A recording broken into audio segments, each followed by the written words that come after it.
The transport shuddered as it broke through the atmospheric shield, and Queen Velkara of the Ashford Empire felt her talons dig into the armrest.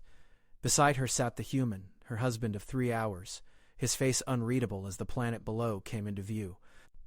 Earth. The world that had resisted her fleets for 7 years, that had cost her a third of her forces, that had finally agreed to peace only because she'd offered herself as the price. His name was Marcus Chen. Colonel Marcus Chen, the negotiators had said, though he wore no uniform now. Just simple civilian clothes that somehow made him look more dangerous, not less. She'd studied his military record before agreeing to the terms. 43 successful defensive operations. Commander of the human resistance in the Asian sector. A tactician who'd turned 3 certain defeats into victories through methods her analysts still couldn't explain. The marriage ceremony had been clinical. Words spoken in sterile diplomatic chambers while both empires watched through holofeeds. She'd expected disgust in his eyes, her scaled skin, her height that towered over his frame, her forearms that had signed the treaty while his two had trembled slightly. But what she saw instead was assessment. He looked at her the way her generals looked at star maps before battle. "Your council won't accept this," he said now, breaking the silence. His voice was quieter than she expected. "They will obey," Velkar replied, though her translator chip turned her clicks and hisses into flawless human standard. "The war is over. I have brought them peace. You've brought them shame." He turned to face her fully, and she noticed something that made her secondary heart skip. He wasn't afraid. Every human she'd encountered in 7 years of conflict had shown fear. In their sweat, their elevated heart rates, the way their pupils dilated, this one's pulse was steady. To them, you've surrendered to prey. She wanted to argue, but the transport began its descent, and the capital city of Velshara rose into view. Crystalline spires that pierced the clouds, bioluminescent gardens that pulsed with the collective heartbeat of her people, and at the center the throne spire where the Council of Claws awaited her return. Where they awaited him. The landing platform was empty except for her personal guard, 4 warriors in ceremonial armor that could deploy lethal force in microseconds. Protocol demanded the full court receive her, but her vizier's message had been clear. Arrive quietly, present the human privately, let the council adapt before making this public. Marcus descended the ramp ahead of her, his movements careful but not hesitant. Her guard's translator fins flared, surprise at his confidence perhaps, or confusion at why their queen followed a human. "This way," she said, guiding him through corridors that had witnessed 4,000 years of her bloodline's rule. Portraits of her ancestors lined the walls, warriors who'd conquered 15 systems, who'd bent 3 species to the Empire's will. Now she walked past them with an alien husband, the first queen to ever marry outside her race. The council chamber doors opened silently. 7 figures waited inside, their talons creating soft clicking rhythms against the stone floor, the Ashfrin equivalent of barely contained rage. "You dare," High Counselor Rathven began, his crest fully extended in challenge. "You bring this—" "I bring my husband," Velkara interrupted, her own crest rising. "And the end of a war that was bleeding our empire dry. We could have won." Rathven's talons scraped the council table, leaving marks. 3 more cycles, 4 at most. Their homeworld would have fallen. Marcus spoke then, his voice cutting through the tension like a blade through silk. "You had 7 years. You didn't win." The council turned to him as one, their collective fury palpable. No human had ever spoken in this chamber. No prey had ever addressed them directly. "You lost 4,000 ships," Marcus continued, pulling a data tablet from his pocket, a violation of protocol that made 2 guards reach for their weapons. 16,000 fighters, 3 orbital platforms. Your economy is contracting. Your outer colonies are reporting supply shortages. You were winning battles but losing the war." Velkara watched her council, saw the truth hit them like kinetic strikes. They knew. They'd all known. The war had become unsustainable. "And you," Rathven hissed at Marcus, "what did humanity lose?" "Everything that mattered," Marcus replied softly. "Which is why we're all here. Why she—" He gestured to Velkara without looking at her. "Made a choice that took more courage than any battle I've fought." The council's translator fins went still, processing this. "The marriage will stand," Velkara said, her voice carrying the authority of 4 millennia. "The treaty will hold. You will accept this, or you will challenge me for the throne." It was an old law, rarely invoked.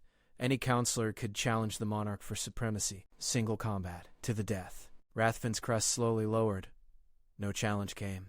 "Dismissed," Velkara ordered. The council filed out, their talons clicking retreat patterns. Only when the doors sealed did she allow herself to exhale. "Thank you," she said to Marcus. He was studying the walls, the portraits, the throne that dominated the far end of the chamber. "Don't thank me yet." "That was the easy part." "What do you mean?" Before he could answer, alarms shrieked through the spire, a sound she hadn't heard since the war began. Her communicator blazed red with emergency signals. "My queen?" Her vizier's voice crackled with static and fear. "We have multiple breaches. The outer systems, they're under attack." "By whom?" Velkara demanded, her tactical mind already running scenarios. "The humans can't—" "Not humans," the vizier interrupted. "Unknown species. 20 ships. They're broadcasting a message." The main display activated, showing a vessel unlike anything in her databases. Organic hull, weapons that seemed to grow from the ship's surface, and a transmission in a language her translator struggled to parse. Then Marcus spoke, his face going pale for the first time since she'd met him. "Those are Krevnath ships," he said quietly.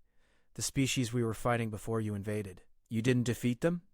"We made them leave. We never said we defeated them." Marcus looked at her now, and she saw something that terrified her more than any weapon: knowledge. And now they know we're both weak. Now they'll finish what they started. The tactical display showed the Krevnath fleet accelerating toward the capital, their weapons charging, and Velkara realized the war she'd ended had been nothing compared to what was about to begin. Marcus stepped toward the throne, his hand reaching for the command interface with a familiarity that made no sense, and said 4 words that changed everything: "I need your fleet." The transport from the orbital defense platform docked at the throne spire's military wing within minutes.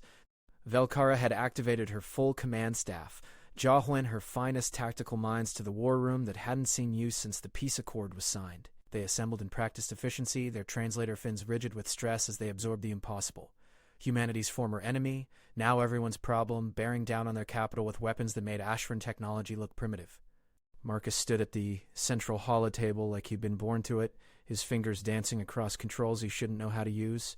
But he did. He manipulated the Ashran interface with fluid precision, pulling up fleet positions, defensive grids, weapon capabilities.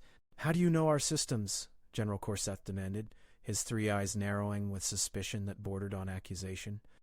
"Because I studied them," Marcus replied without looking up. 7 years of fighting you taught me everything about how you think, how you organize, how you respond to threats." He highlighted 6 points on the planetary defense grid. "These stations are positioned for show, not function. You spread them evenly because your doctrine values symmetry over tactical advantage. The Krevnath will notice. They'll exploit it." He was right. The defensive positioning followed tradition, not optimal military strategy. "What do you recommend?" "Collapse the grid. Pull everything to these 3 points. His fingers moved, reconfiguring the display. "Create overlapping fields of fire. Force them into kill zones." "That leaves half our orbital space undefended," Korseth protested. "It leaves half our orbital space as bait," Marcus corrected. "The Krevnath hunt like pack predators. They see weakness, they commit. Once they're in the kill zones, you hit them with everything." Velkara studied the proposed formation. It violated every principle of Ashran military doctrine. But so did everything that had made Marcus successful against her forces. "The fleet commanders will resist. Then override them." Marcus finally looked up, meeting her eyes. "You're the queen. Act like it." Around the room, translator fins flared in shock at the audacity. No one spoke to Velkara that way. But she found herself issuing orders, her commands flowing through the military network with absolute authority. Ships moved, stations repositioned. The defensive grid reformed into something asymmetric and aggressive. "They'll be here in 30 minutes, her sensor chief reported, his voice tight. Marcus nodded, pulling up a secondary display. "I need access to your weapons research division." "Denied," Korseth snapped. "We don't share military secrets with—" "With your queen's husband?" Marcus interrupted. "With the person who knows how the Krevnath fight, because I spent 4 years keeping them from glassing Earth?" He turned to Velkara. "Your particle cannons are powerful but slow to charge. The Krevnath ships regenerate. By the time you fire a second shot, they've already healed from the first." "You need rapid-fire weapons. I know you've been developing them." How did he know that? The Rapid Pulse Cannon project was classified above even most generals. Velkara felt a chill of realization. Marcus hadn't just studied their tactics. He'd studied everything. Their technology, their research, their secrets. The prototypes aren't ready, she said carefully. They don't need to be perfect. Marcus's expression hardened. The Krevnath strategy is simple. Absorb your heavy hits, regenerate close to boarding range. Their ground troops are where they dominate. If they get soldiers on your ships or your platform, this battle is over. We have superior numbers, Korseth argued. You have ships designed to fight humans, Marcus countered. The Krevnath are faster, their hulls are adaptive, and they don't care about casualties.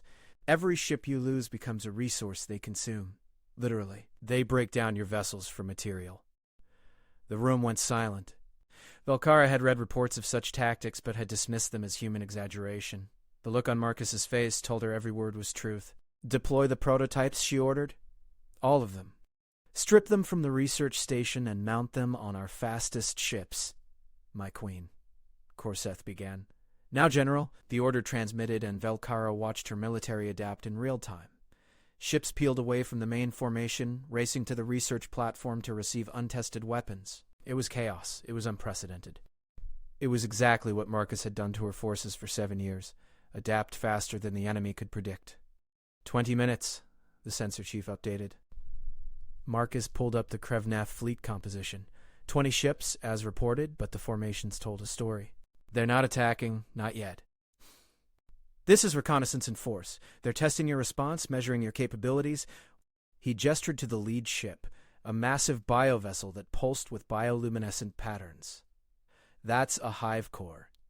The others defer to it. If we can destroy it, the rest will withdraw. Then we concentrate all fire on that vessel, Velkara declared. No. Marcus shook his head. That's what they expect. The hive core's shields are strongest frontally.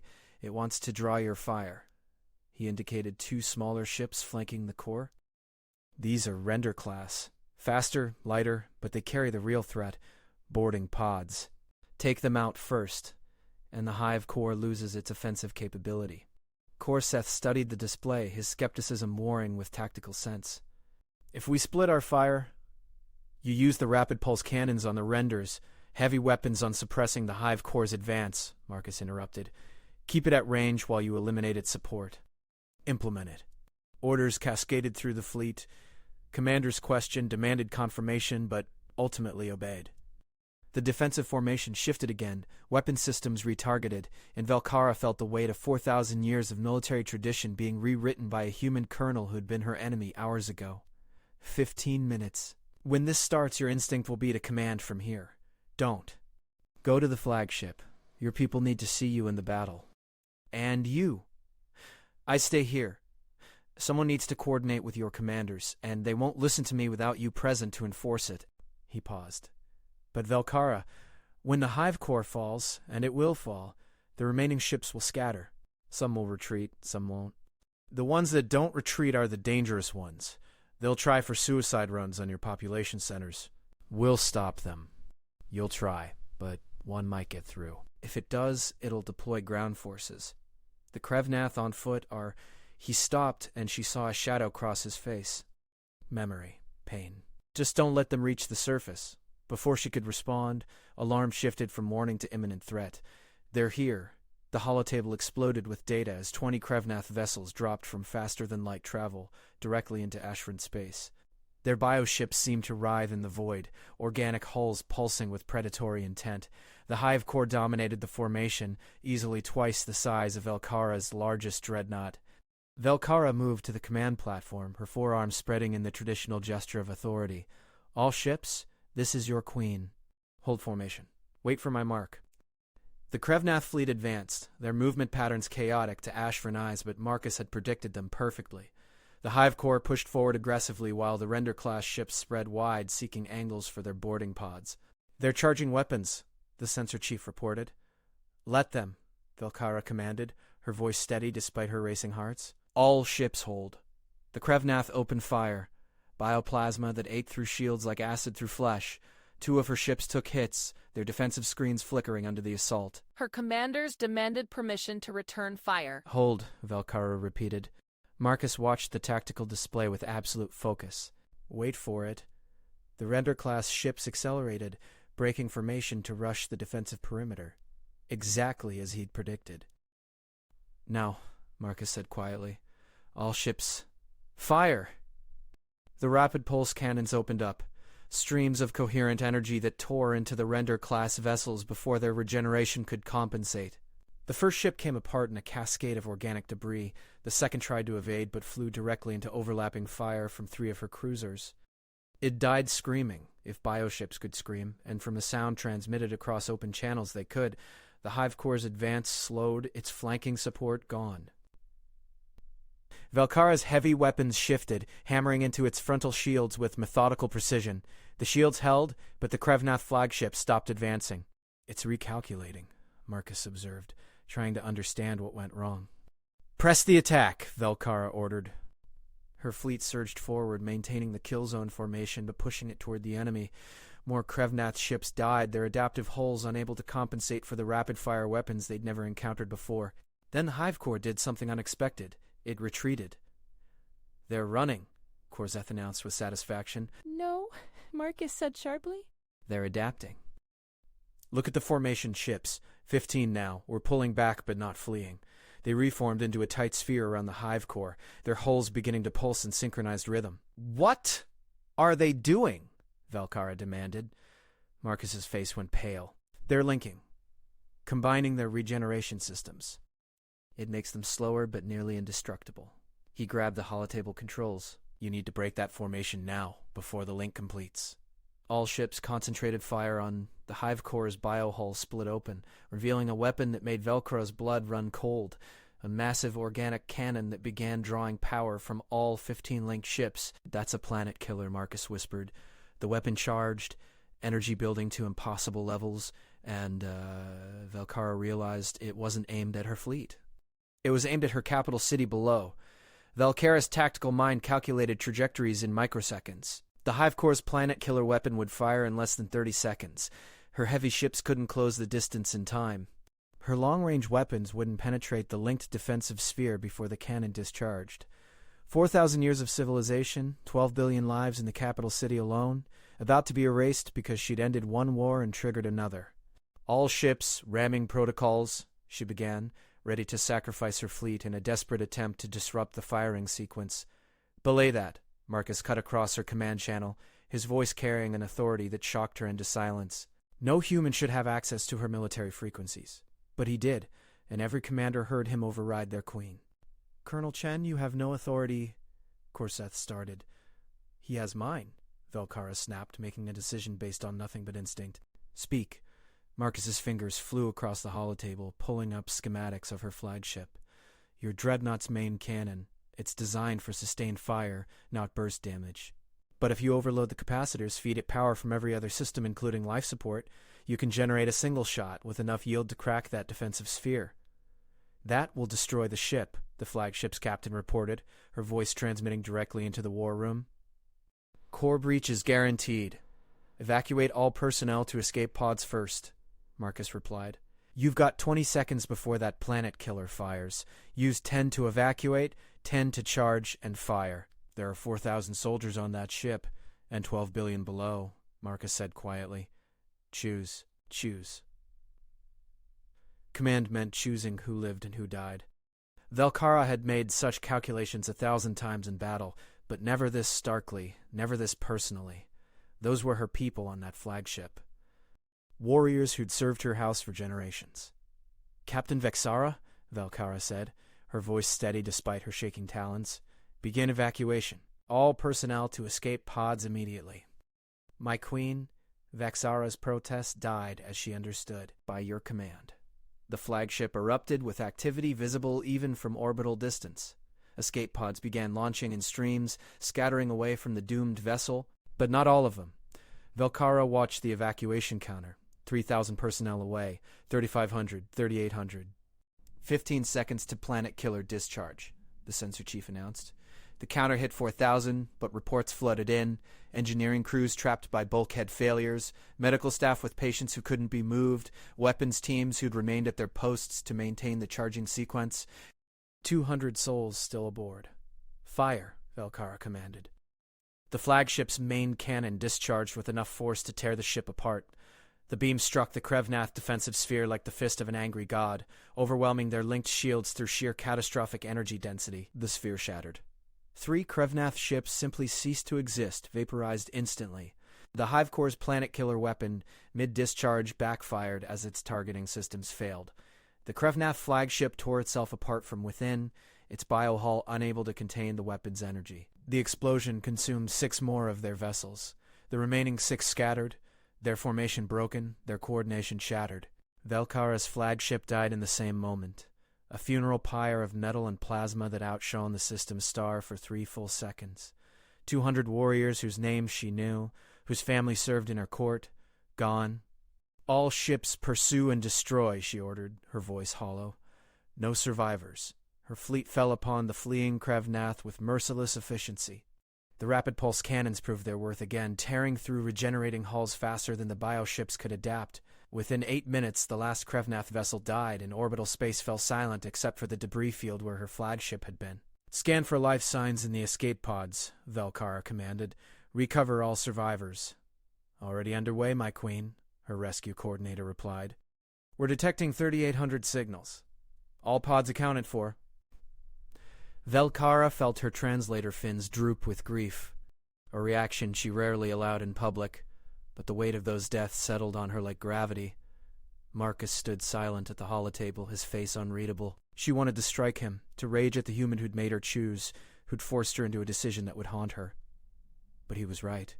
He'd saved 12 billion lives with the sacrifice of 200. "My queen!" Korseth approached, his usual hostility replaced with something else. "The council requests your presence.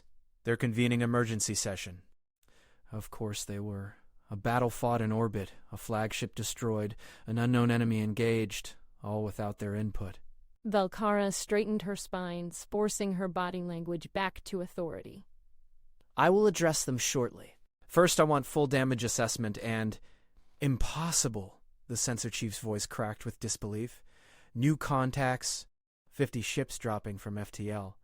They're Krevnath signatures, but the energy readings are wrong. They're much larger."